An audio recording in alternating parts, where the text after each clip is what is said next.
International Day of the Tropics is a United Nations observance held annually on the 29th of June. Its main goal is to raise public awareness of the tropical areas, the challenges they face, and the emerging opportunities they present.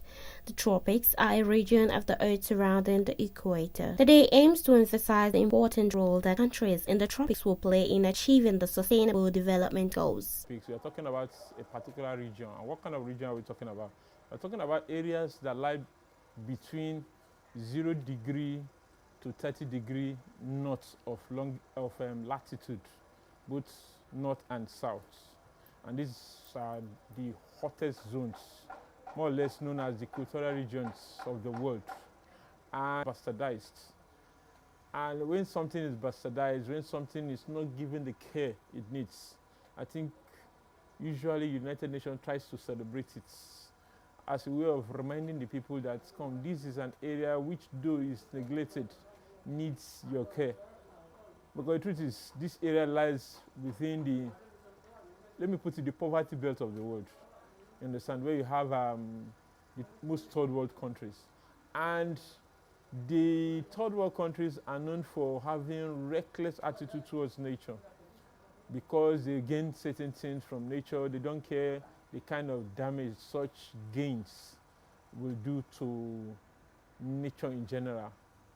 And as a result, like felling of trees, indiscriminate bush burning, indiscriminate refuse disposal, undisciplined refuse disposal, waste disposal, sewage disposal. As a result of that, it affects the environment, both directly and indirectly. The COVID-19 pandemic put in stark relief the role that digital technology plays in our lives. Trade, employment, learning, leisure, and communications rapidly shifted into the digital realm, and more than 50% of the tropical population is not online. And to understand the impact this has on poverty, education, equality, and the economy, the digital divide was explored further. Discriminate felling of trees because they have to sell wood. Tilling the soil, it's okay, but when you engage in burning, bush burning before you engage in farming, that's not too good. Another problem faced by the tropics is excess sunlight is supposed to be a blessing, but sometimes the heat, understand, may be too enormous for comfort.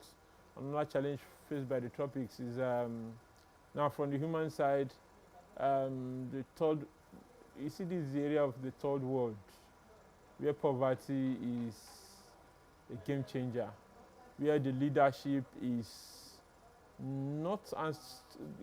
have refused to take their citizens as important.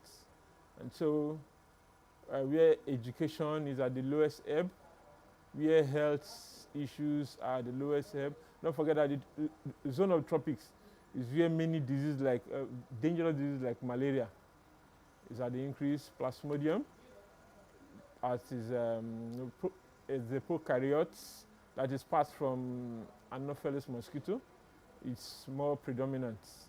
And so if you check that belt down to northern part of North America, to the middle part of Africa, down to, if you're talking about the tiger zones of Asia, Indonesia, Borneo, down to the Philippines. The tropical zone still faces various challenges in the sphere of sustainable development, and the tropical regions faces several challenges such as climate change, deforestation, logging, urbanizations, and demographic changes. Putting better policies. If you begin to ban certain things, begin to ban the use of firewood, because the truth is, advice not enough to advise, to implement. You see, when you put punishments, if you begin to burn bush, if you want to burn the dustbin, don't burn the dustbin. You can recycle the dustbin. Don't burn it indiscriminately. don't tell people not to cook with fire. The International Day of Tropics provides an opportunity to take stock of progress across the tropics, to share tropical stories and expertise, and to acknowledge the diversity and potentials of the region.